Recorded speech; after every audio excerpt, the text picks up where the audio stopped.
Hi, I'm Carol Barnett, composer, erstwhile instrumentalist, and musician at large. And I'm Amanda Leisure Harewood.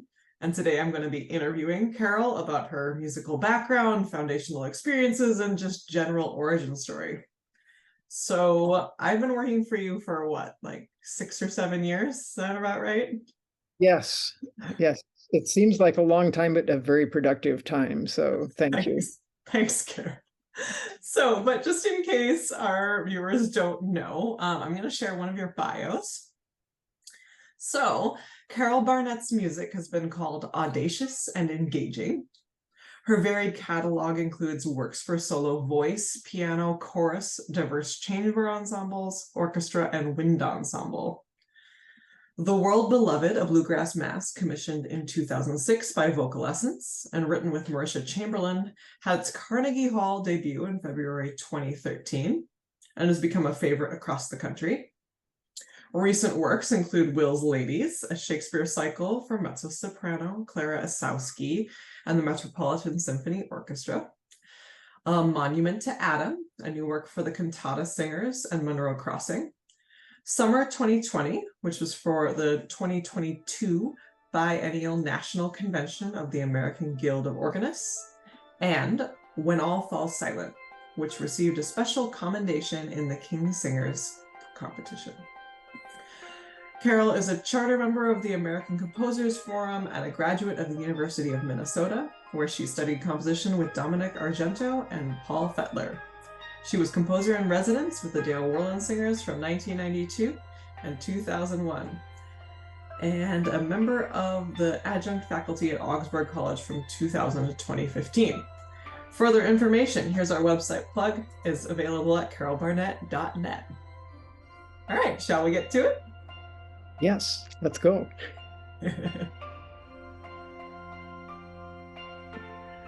All right. I suppose, can you give me a little bit more, not a ton, but a little bit more of your early background, your growing up? So your dad was a music teacher, piano teacher. Right. My dad was a music teacher. Well, in fact, a piano teacher, but also from second through fifth grade, he taught elementary school music at the one elementary school in a very, very small town, during which he sang falsetto for us for 4 straight years. Wrecked his voice, of course. But yeah, a piano teacher. He taught at home, and so I learned all of the little piano pieces from hearing them day and day and day out, because he actually had, I think, about 40 students per week. So it was intense. Aside from which, we had a record player, and a fairly decent, for that time of life in a small town, a fairly decent classical collection. So we learned all that, and both my sister and I got put to bed, and we got to choose what kind of music we would listen to. And I remember that there were probably a couple of months where I asked for Mr. Bach. Oh, cute. Mr. Bach's violin concerto in E major. And I still remember the breaks for the 78s. Okay. Various. Wow. Did you guys have pop music in the house as No, well? no, we did. Oh, okay. Music theater? Anything? No, not really. The extent of pop music was when my dad wrote out, I think it was the melody for things like Shine On, Silver Moon, and wrote chord symbols for the the dominant seventh chord circle, and we had to figure that out.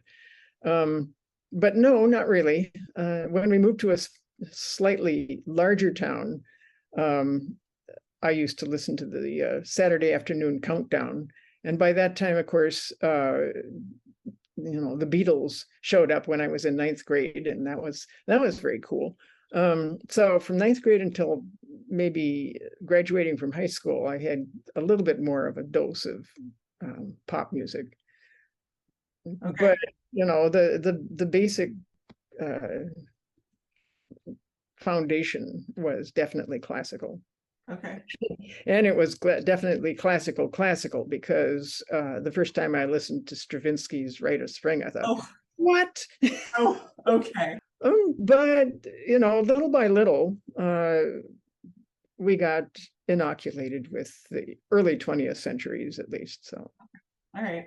And in high school, you played piano. Did you also have the flute by that point? oh yeah. In fact, when we were still in the very small town, my dad had my Uncle Alfred's old cornet. And so he said, if you learn to play that, then you can have what you really want, which is a flute. So I spent a year learning how to play Uncle Alfred's cornet. And also my dad had a violin that I think he had from when he was young. So he ordered another one, a cheapy one from Simpson Sears, I think, or maybe it was Eaton. I mean, these are Canadian mail order companies. So we both had violins, my sister and I, and we used to play duets. Yeah, of course, it being a very small town, when we needed to mute them, we would use clothespins on the bridge. Oh, geez. Okay. All right. So yeah, but violin from third grade, cornet, flute from about fifth grade. Okay. So those three through high school, and then Oh, wow. I was actually happy to not practice violin anymore. That was my least favorite of the three. Okay. But it's And no small wonder to me now, looking at how much you enjoy your sort of chamber, your orchestral works, because you had, so a couple of the different instrument groups. oh yeah, definitely. Okay, let's go. So you did your undergraduate and your master's at the U in music, right? Yes. Okay, yeah, walk me through, generally your experience studying music at University of Minnesota. Yeah. How much time do we have? I have some specific questions too, so general for now, but general for now. Fun. I was sort of familiar with the university because we used to come down from northern Minnesota to play in the Minnesota Music Teachers Association contests. And if you made it through the regionals, and then you made it to the state, and we came down and we played. And both my parents had gone to the U, so they sort of knew their way around, and it just felt familiar, which was a big help because everybody else said, way too big, But also, when I was in high school, I tried out for the high school musicians project after my junior year of high school, and that the music department ran that. I was in the beta test first year, and they invited 100 students from around the state to come down for 4 weeks and be in band, choir, and orchestra. And so we had rehearsals in the afternoons. In the mornings, we had classes. We had history and composition, and what else? There was something else. Anyway, it was an amazing thing, and it was never quite as freewheeling and wonderful as it was that first year. I was a counselor the second year, and it ran for maybe 6 or 7 years. Residential, we moved into a dormitory, and we're 100 years, 100 students, enjoying being with one another, being with musicians, especially for those of us who came from the outlying districts, being with peers who were actually better than you were. It was inspiring. So that also made me feel at home at the U. Um, I think one of the big highlights of my undergraduate year was during my sophomore year in college. I was playing in the band, of course, because I got into the band program because of the high school music project. And the band, the top band had been invited to go to the Soviet Union. Um, and the initial tour had been canceled because the invasion of Czechoslovakia by the Soviet Union. And so it got rescheduled. And meanwhile, the piccolo player in that first tour band had gotten a job in the New York City Opera, and I was next in line. And so I got to go for 7 weeks to the Soviet Union with the band. And that was during a not very friendly period of the Cold War. And so we were exchanged through the State Department, body for body. I mean, the Bolshoi Ballet came over here and we went over there. And that was before the Soviet Union was really opened up. So it was definitely behind the Iron Curtain. There was no Coke. There wasn't very much Western influence culturally at all. And it was a different world, which made it a really interesting cultural experience, and also made the band members into a family. Those are it's one of my families now, even 50 some years later. Oh, that's awesome. What was it? So, you're assuming you're in the middle of the Cold War. I'm assuming that at home there's a fair amount of anti-Soviet rhetoric and fear still at this point. Is that true? And if so, what was it like to go over and experience the culture directly? Well, at least in my case, I had been interested in Russian culture since I was in high school. I did a lot of reading of Russian literature, and I think opposing the fear and suspicion of all things Soviet and communist, or communists, as it were, was a really untrammeled pride at being able to send us over to go, there to show what the Americans could do. So, I didn't really experience any negative things. There was pictures in the local newspapers and clippings, and when we came back, there was a concert in the Rose Garden, and the university president was there, representing the university proper, and it was red carpet stuff. So, one thing about not that band, but the marching band. The marching band, and you graduated in 1972, right? Yeah, undergraduate. Undergraduate, yeah. And the marching band, I know in 1971 was still actively resisting allowing women in. Did that affect you at all? Did that affect the culture at all? Well, when I got there in 1967, I embraced all things band and was happy to, be a hangers-on and work in the background, handing out apples and donuts and things. But as I went through that first year, I thought, I really enjoy playing concert music. I didn't really enjoy ever marching, especially not with flute, but not even with piccolo. And I thought, I don't need to march, especially since when the first year that they did actually let girls march, the thinking was that they would wear special Uniforms. uniforms, Yeah, I've seen flared skirts and capes. And I thought, oh, goodness gracious, give me a break. them. So, I watched it from afar and said, nope, not for me. Okay. Wow, interesting. Um, let's see. And transitioning slightly to your field of study. So, you were a woman studying theory and composition.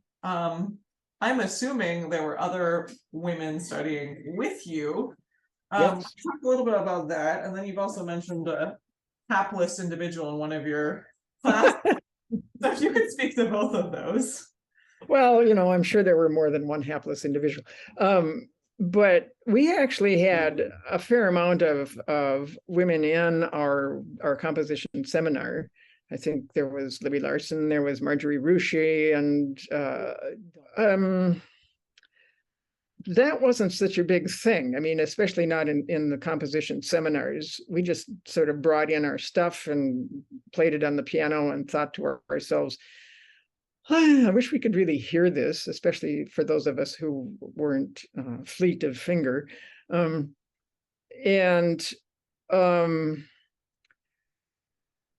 I think it was in theory that the hapless individual showed up.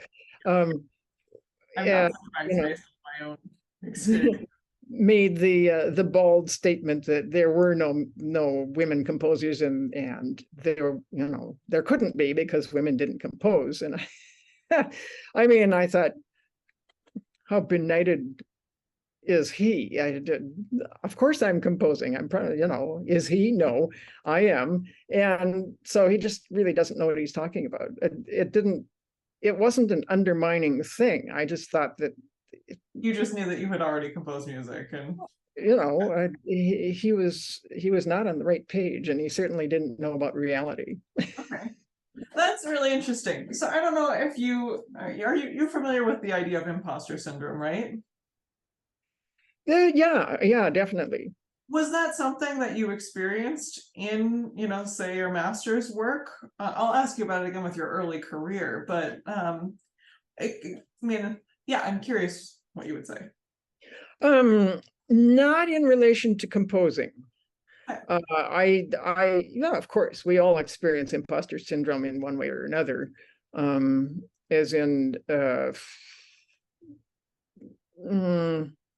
I don't think I'm very good at piano playing, and actually, I'm not sure that that's imposter syndrome. I knew that I was not real friends with the piano, as were some natural piano players. And so, I just accepted that. Same for flute.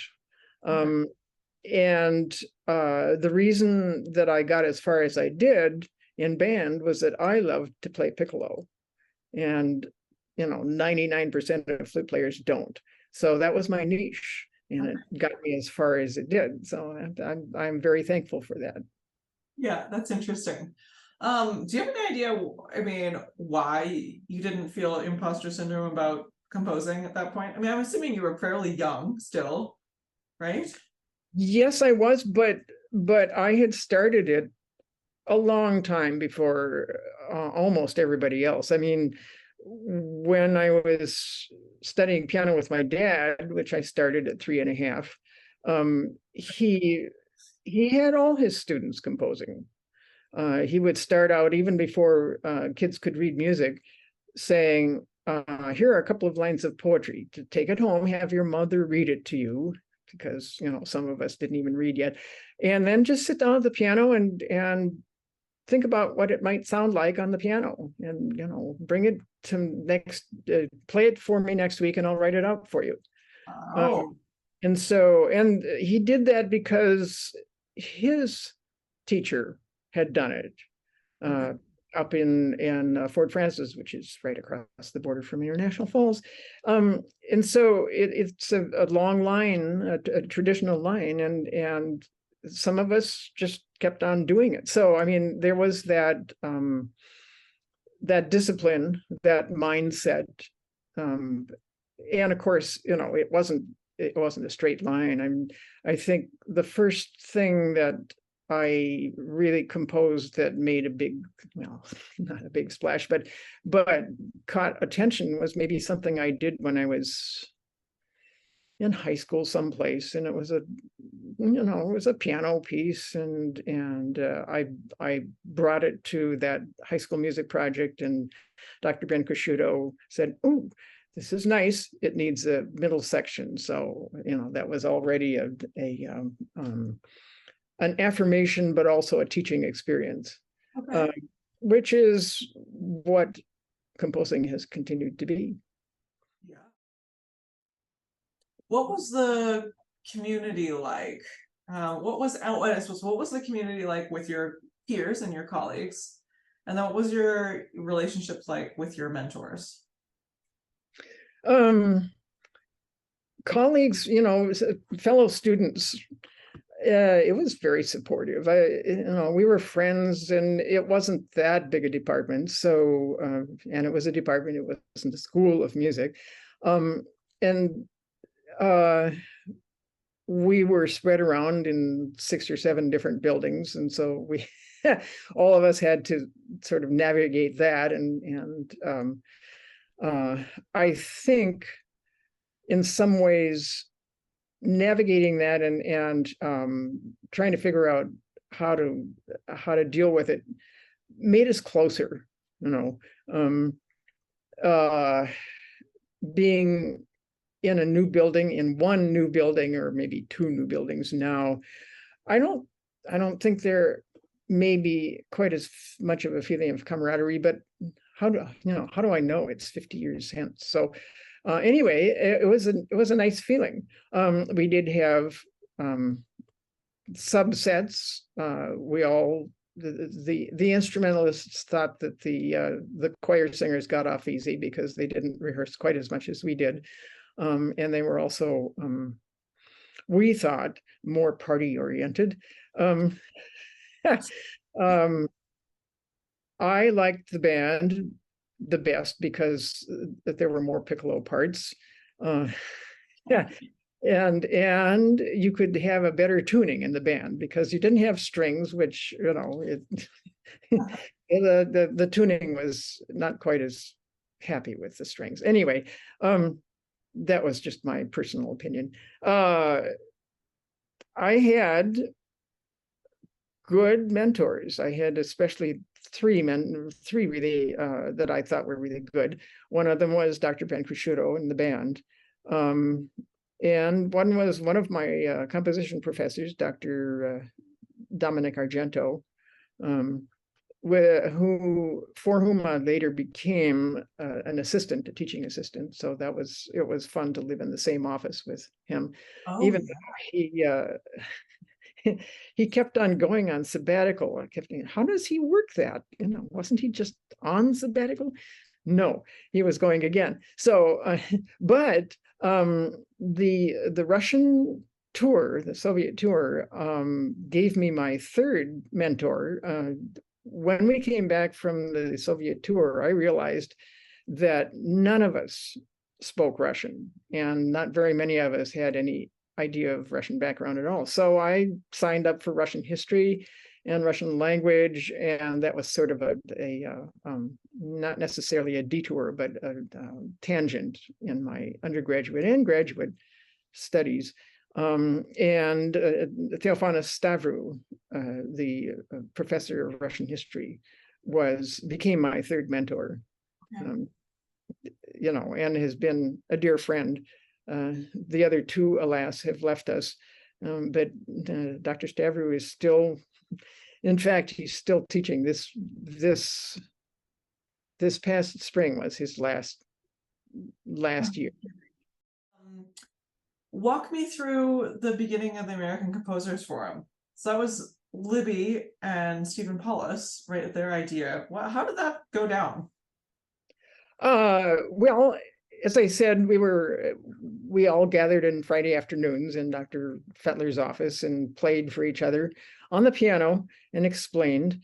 And it was just one of those little offices that that are up on the 2nd floor of Scott Hall these days. what, Ferguson Hall these days. Anyway, we thought, you know, this is academically okay, but really, I mean, we've written for instruments, voices, and we're not hearing any of it. What we really need is some way to hear it. And so that was the genesis, really. We gathered on the living room floor of one of Libby Larson's apartments while we were undergraduates, and sort of sat around organizing it. And Libby and Steve were the leaders because they were natural leaders. The rest of us were enthusiastic followers. We actually had our first concert at the Walker Arts Center. And I had a piece on, which was good, my horn sonata. We tried to pay people. We certainly didn't pay them union scale, but we did pay our performers as best we could. I think I slipped a 20 into each guy's pocket. And a lot of us performed our own stuff. And we took a freewill offering, which meant that we put a battered up baritone, which was one of the casualties from our Soviet tour coming back. It went all the way through the Soviet Union with no problem at all. But coming back from the Soviet Union to Minneapolis, one of the baritones got squashed. And so we put that by the door, and everybody, threw in some money into the bill. And then, from there, we did a couple more concerts. We did some at Scott Hall, the old Scott Hall, the old auditorium. And after a few years, we had a series of concerts,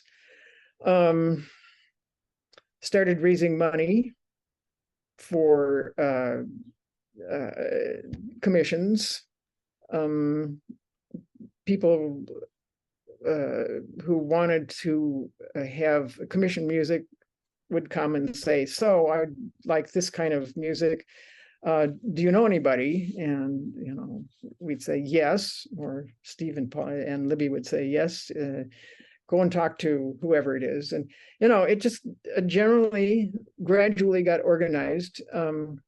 Was it at this point, was it still just your cohort? Oh yeah. It was maybe 10 people at the beginning, I'm guessing. I can't remember exactly. But it kept gathering members little by little, and then the members would graduate and still want to be a part of it. And so it started migrating out of state. At the beginning, it was the Minnesota Composers Forum. So it wasn't until maybe 20 years later that we decided it was time to call it the American Composers Forum. Great. Wow. And talk to me about, I feel in music so often there's this idea that there's only so many opportunities and it's sort of a zero-sum game. A lot of competition, a lot of who's better. It seems to me like the Minnesota Composers Forum and sort of your relationships kind of defied that. How did you particularly, I guess, think about competition versus sort of cooperation? Well, I think part of it had to do with the fact that we weren't just composers. We were performers. That was a big thing. In fact, some of us, me included, sang in a Minnesota Composers Forum chorale. No way. Which was made up of composers until we got smart and invited some real singers. Some of us were both, but I was not. My big talent was that I had good pitch, and so I would sing the pitches into the ears of those who really had voices. And there we were maybe 16, a very small choir, with a conductor. And I think my first commission was for that group. And it was, it was a choir piece. Oh, really? And it was also, especially Libby and Steve were administrators and organizers of the concerts. And so, we all did everything. We helped, and it needed to be a cooperative thing. So, we had our private opinions about what we thought was good, but you can't just program yourself. I mean, that's boring. So I remember once, and this was about maybe 10 years into it, there was, the nascent programming committee was sitting around a table, and people had sent in folders of music, envelopes, those manila envelopes. I opened up one, and out fell little scraps of manuscript paper. I mean, we're talking possibly as large as 4x6 note cards. Oh. And I started laughing, and I got hysterical. I couldn't stop. And the whole table started laughing. And it might have been a good piece, but I mean, there it was in a pile. But yeah, I mean, it was a real grassroots thing. All right. I am curious about the journey from student to professional composer. Can you speak to me a little bit about the beginning of when you have this idea and this training, the beginning to making it as a composer? Well, it's very gradual. You get that first commission and you think, I did a pretty good job on that. And then I can't remember, but you get more commissions here and there, and meanwhile you're writing things for friends, which isn't exactly a commission. But at least if you're writing things for friends, you're also getting performances, or at least readings, which is always good. Readings and possibly recordings. And we're talking back in the days of cassette tapes that and cassette recording decks that were less than perfect. And then, of course, when you had to send these out, you had to make copies, and the copies got worse and worse and worse. And I used to get back little notes that said, really couldn't listen to this one. It was just, it was too many times. But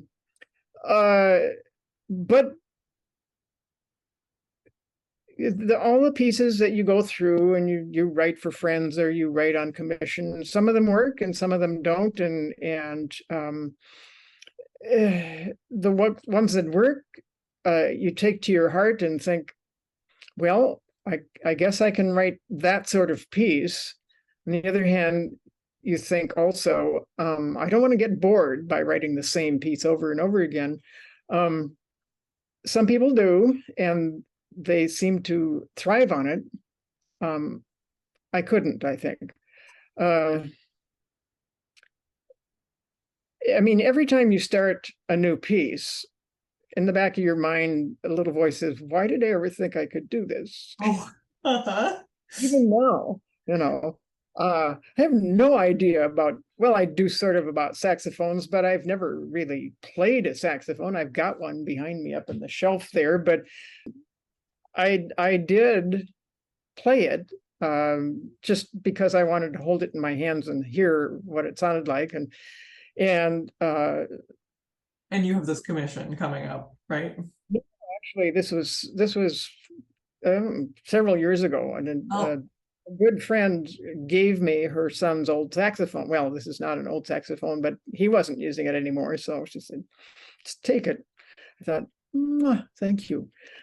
So now I have collected a saxophone with some reeds. Actually, I really ought to get it down and mess around with it a little bit.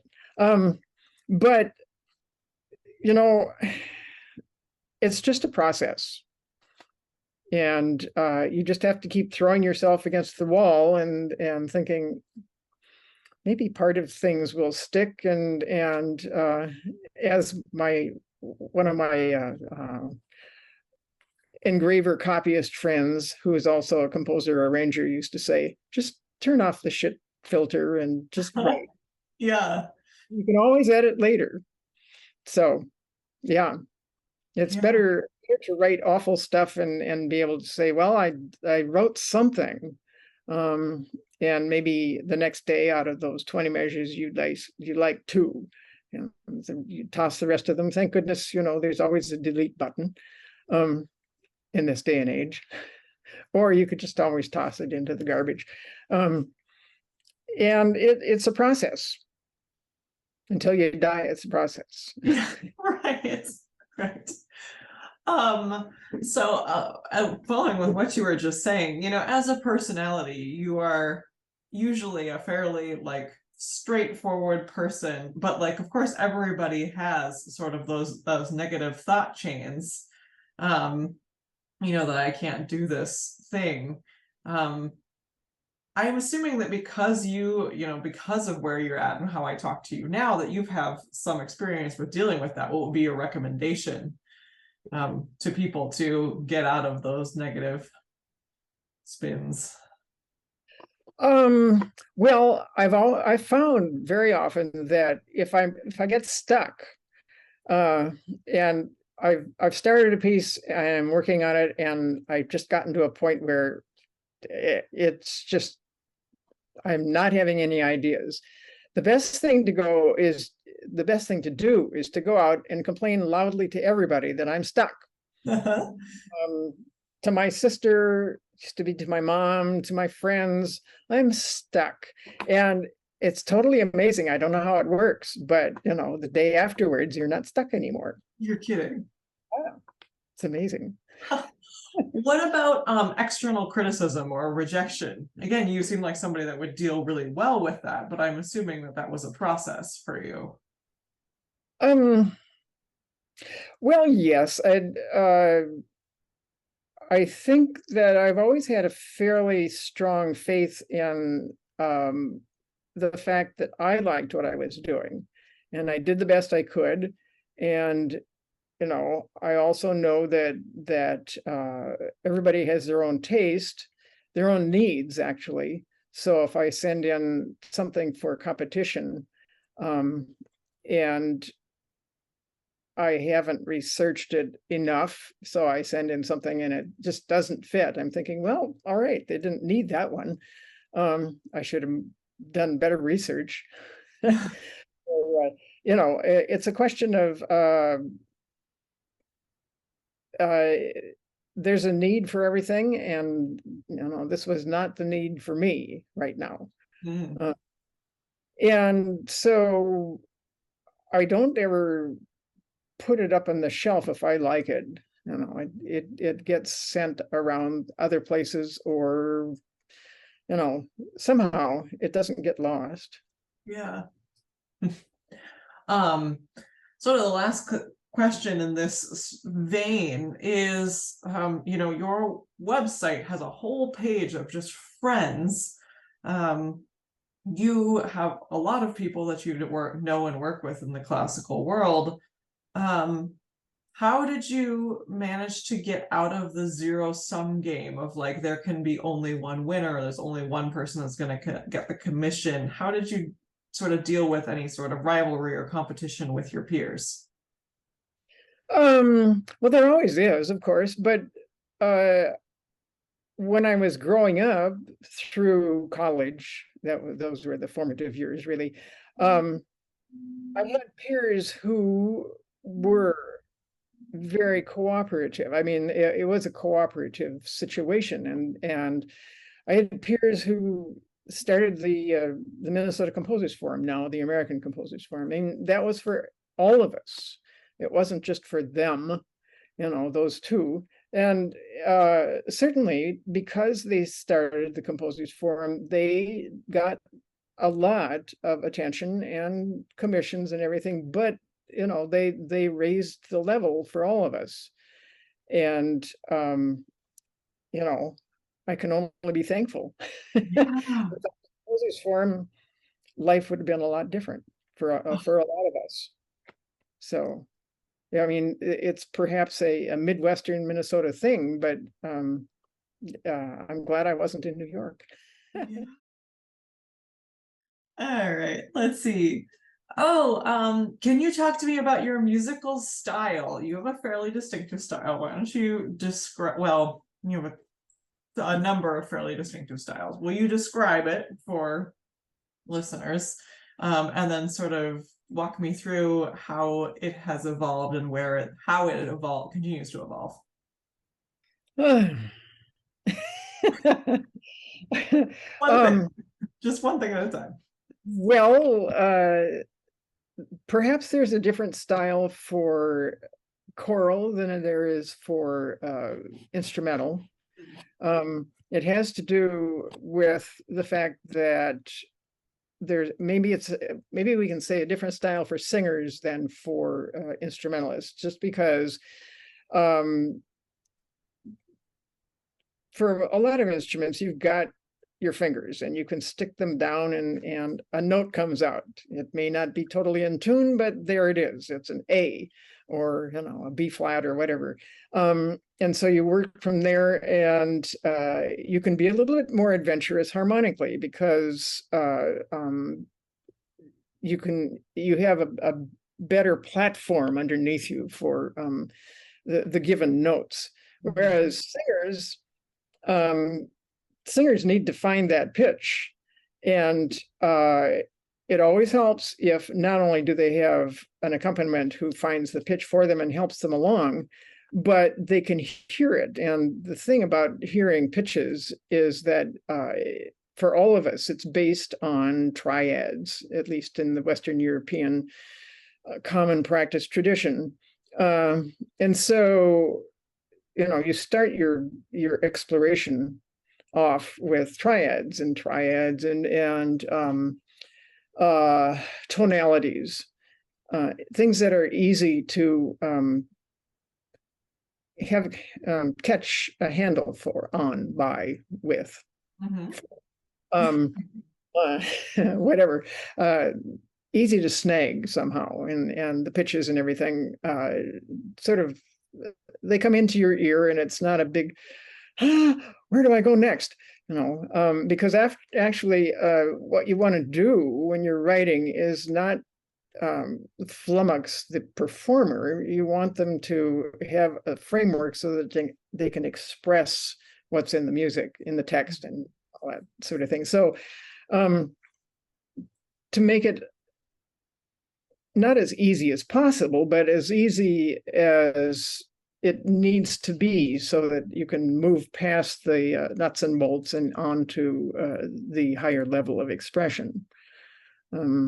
So tonality, triads, or extended tonality. I like to nibble around the edges of tonality, or use more than one tonality per piece.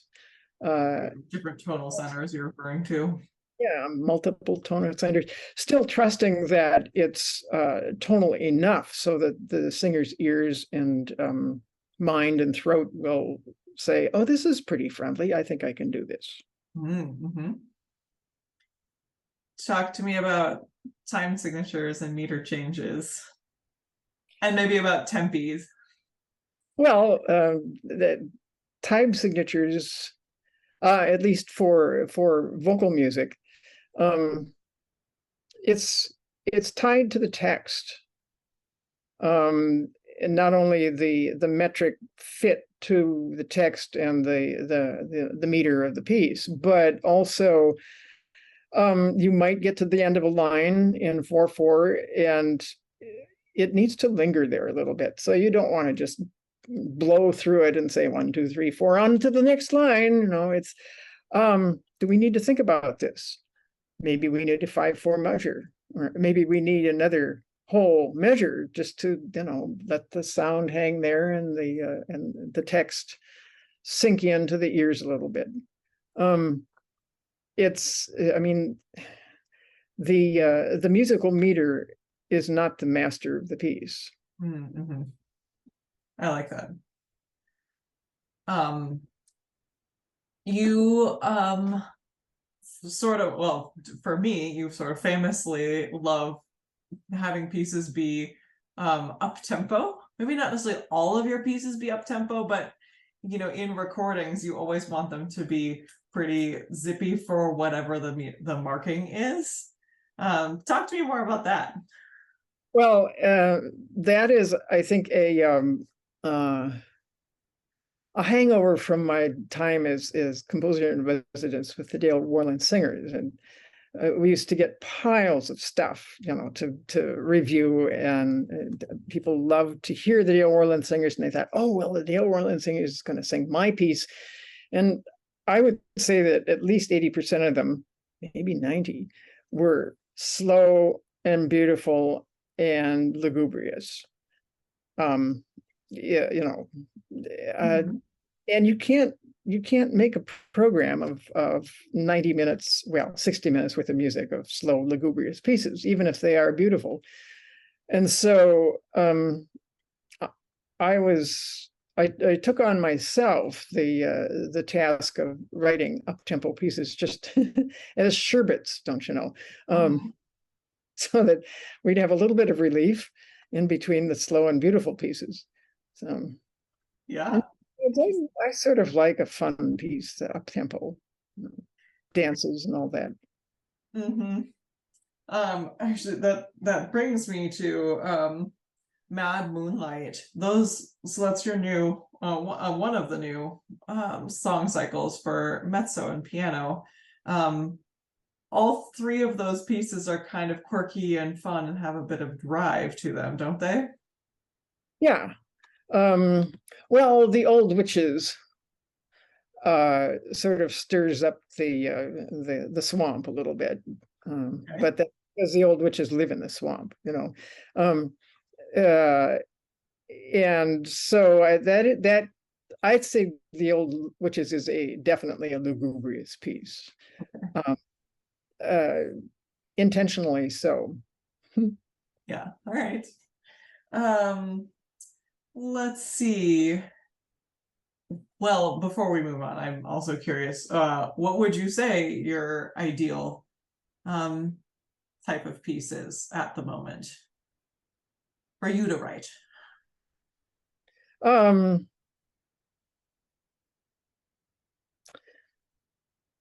Something new and a little different than what I've written just previously, so that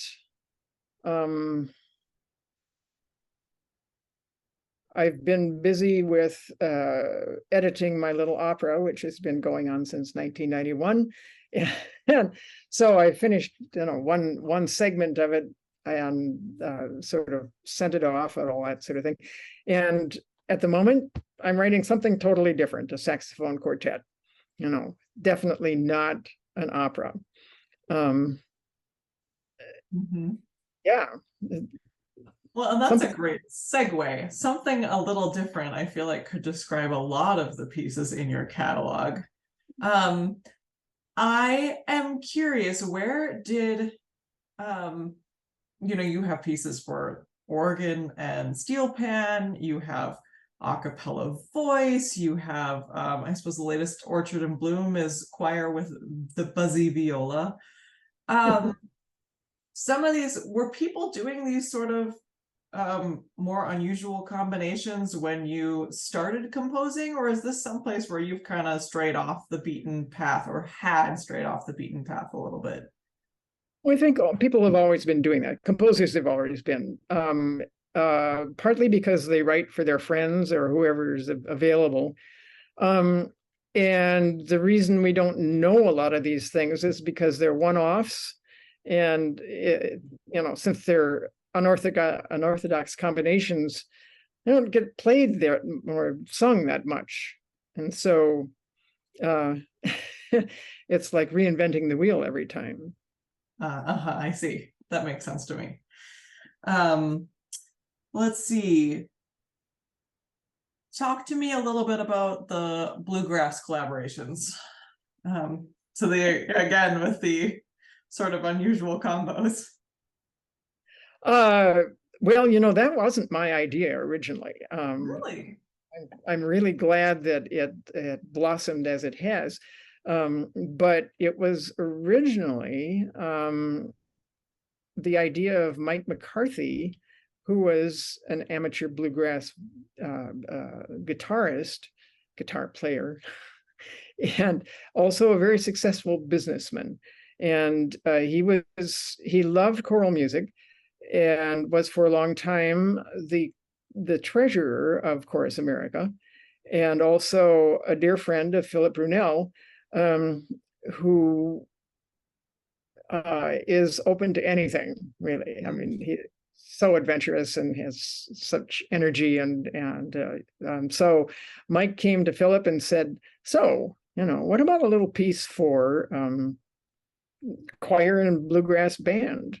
And then Mike asked me, and I thought, why not? I don't know much about bluegrass. The only thing I've ever heard really is the Hollywood Hillbillies. I didn't even know the name of the television show. I just liked the theme song. And I said, I don't really, I'm sort of bored by the harmonies because it's all 1-4-5, etc. But I love the sound of the instruments, especially the banjo. So he started feeding me bluegrass CDs, Seldom Seen, and just a whole stack of them.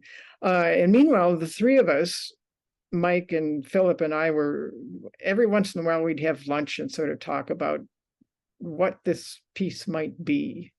And it started out being maybe a 5-minute piece, but where would it fit in programming? That was the big problem. Because you have to have a band, and then you have to use it for something else, and what would that be? So it wasn't until maybe a couple of years after the original idea that Mike and his wife Kay came up to me once at a Chorus America conference and said, "Kay has a great idea, a bluegrass mass." And it's rolled off the tongue, and then we all went, yes. And so then we had to find a text. I thought, and we all thought, well, maybe not the usual mass text. But I had worked with Marisha Chamberlain on a piece about the meeting at Seneca Falls, 1849. It was, what was it, 1999. It was the 150th anniversary of the meeting at Seneca Falls, Women's Rights Convention. And so I had a good experience with her then, and she was all gung-ho because she had grown up, how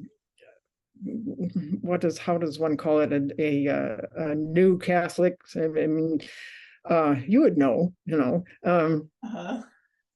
That's sort of in the progressive Catholic sphere. Yeah, okay. Progressive Catholic. I mean, she grew up that way, and so she said, "Fine, I can rewrite.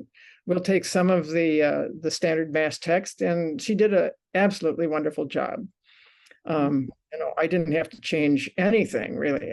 All I did was just set it, and it was easy to set. It wasn't until we got to Xeroxing it off at Kinko's that Kinko's took 3 times through it before they got it all right, and they bound it on the wrong side, and it was like, what it was fine, uh, we found early on that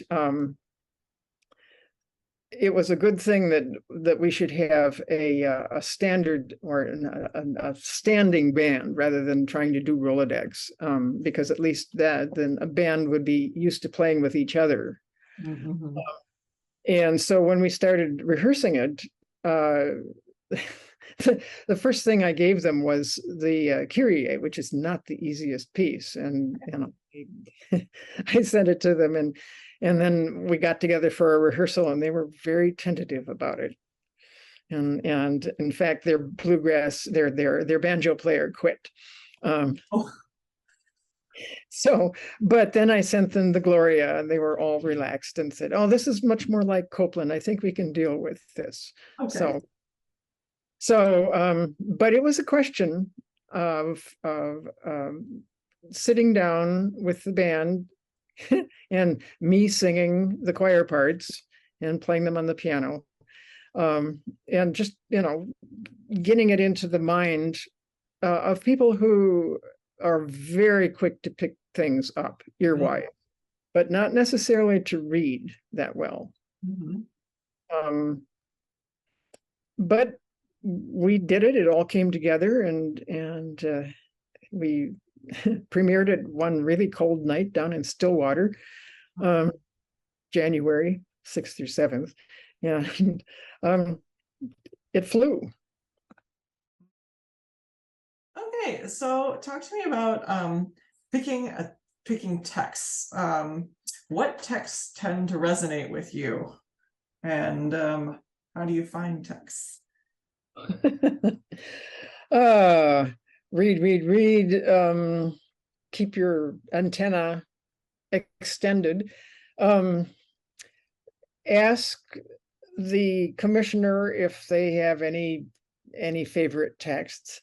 I think some of my most favorite texts are so perfect I don't want to set them, I can see because that. they are, they're complete as is. If I think that I can add something, then they are fair game. Um, I have favorite eras, centuries perhaps. Shakespeare is good. John Donne is good. Uh, Possibly the 19th century, not quite so much because it's a little bit too romantic sometimes. Mhm. Uh, Texts with a lot of proper names don't excite me because I don't think, as a listener, I would be able to understand and um, what I'm. They wouldn't talk to me because I Mhm. wouldn't have the background. Place names in England, for instance, meh, Mhm. could be Yeah. any. Um, on the other hand, I just wrote a piece for Elmira, New York. Uh-huh. But that was for Elmira, New York, so we all knew what we were singing about. Um, uh, You're fairly, I would say, you tend to pick texts that um you tend to pick texts that speak to you, and not every text. Oh, how can I put this in a different way? Um, I feel like you're looking for some truth in a text. Would you agree with that? And what is that? What are those truths that you're looking for? what is truth? Yeah. Uh, I have avoided taking philosophy classes. Ah. Uh, Something that expresses in a graceful way what is happening Mhm. emotionally on Earth, as it pertains to people, um, between people and their environment. Um, reactions of people to happenings, reactions of the environment to what people do to it.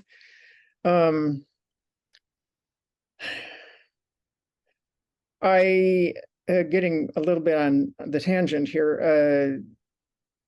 One of my teachers, Dominic Argento, avoided setting rhymed and rhythmic texts. He preferred often setting prose. I don't feel quite that strongly. I can deal with either prose or rhythmic texts. It's just a question of perhaps a different kind of setting. But those texts gave him a wider palette. I can see that.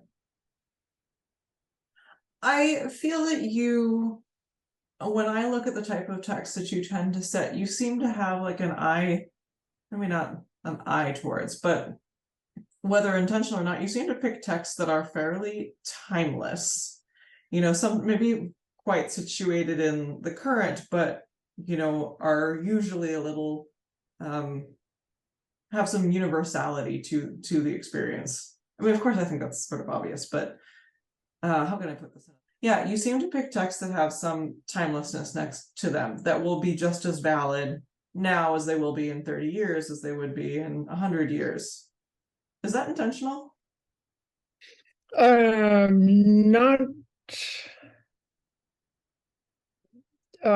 intentional immediately, but I think that is my viewpoint, you know, general viewpoint anyway. I tend to back off and say, but what is the larger picture here? And so perhaps that influences my choice of subject, text, whatever. Yeah. What is the larger picture? How does it all fit into what has gone before? Well, what a great segue, because the next question I'm going to ask you is, what to you is the purpose of music, and what is the purpose of your music specifically? As we head toward oblivion here, purpose of music.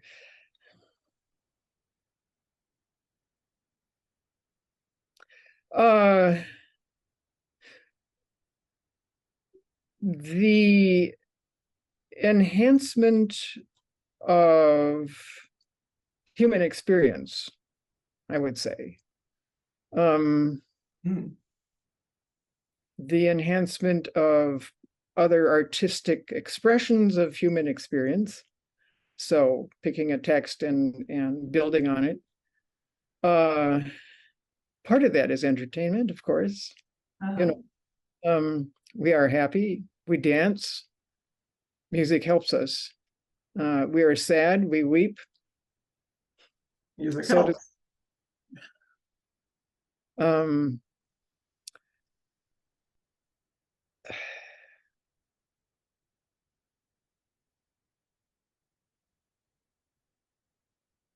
What was the second part of that question?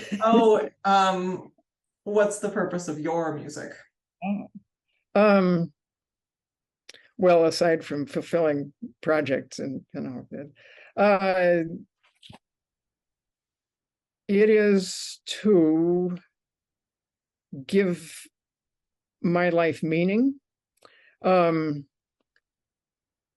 think, and I'm so thankful that I have this, because I see a lot of people that don't have a good way of expressing themselves. I see my younger generation, for instance, some of them, who are totally lost because they don't have a good means of expressing themselves.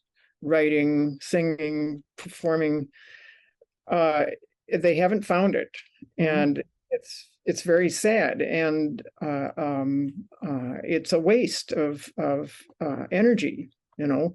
And so I'm always thankful that I found this. Thank you to my parents. thanks to the culture, I've been lucky. In which way, can you think of ways that people have broken ground ahead of you, and sort of paved a path for you to follow as a musician, as a composer? And then to that end, where and if you think you've done that for others? Well,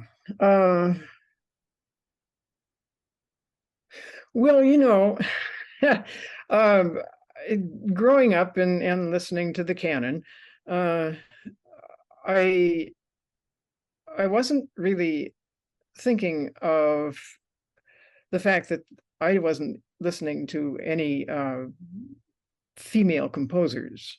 Mm. I was just listening to music, and I was listening to composers, and I considered them, perhaps I didn't call them that until the last 20 years or so, but they were my uncles. They were my ancestors, artistic ancestors. Mm. And I, to a certain extent, also performers, but more composers. And so Uncle Johannes is Brahms, and it's the same as in a certain way as walking through our island property after a huge windstorm and saying goodbye to trees that have been blown down. Goodbye, my uncles. Oh, uh-huh. It's a relationship, culturally and human relationship, through the decades, through the centuries.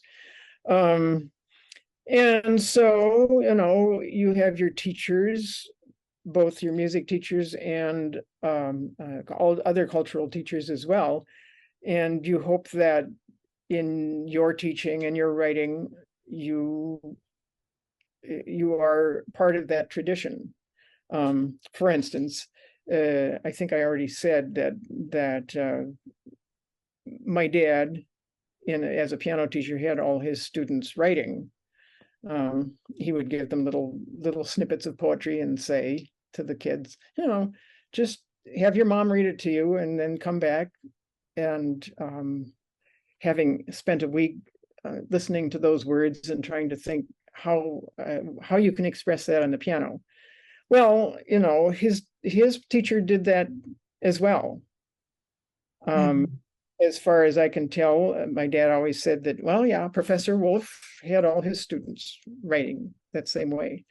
And so, not that I've ever given any piano lessons, thank goodness. I went through enough of that when I was young. But it's a question of asking questions, asking, what comes next? What are you thinking? Sort of asking leading questions. What might happen here? And why should it happen? Partly because the cultural,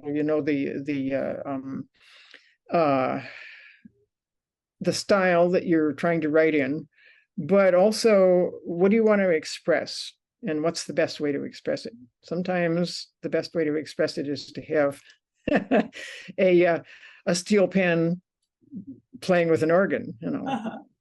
It's that sort of blowing expectations a little bit. Well, then I think to that end, the last question for you is, what wishes and/or advice do you have to younger / aspiring musicians? Oh, it's the same as always. Be aware, pay attention, listen to everything you can, read everything you can, watch everything you can. And I'm a little derelict in that part of it. But just be alive and take it all in, and then, digest it and give it back. Ah, well, cool. Thank you so much for doing this. Of course.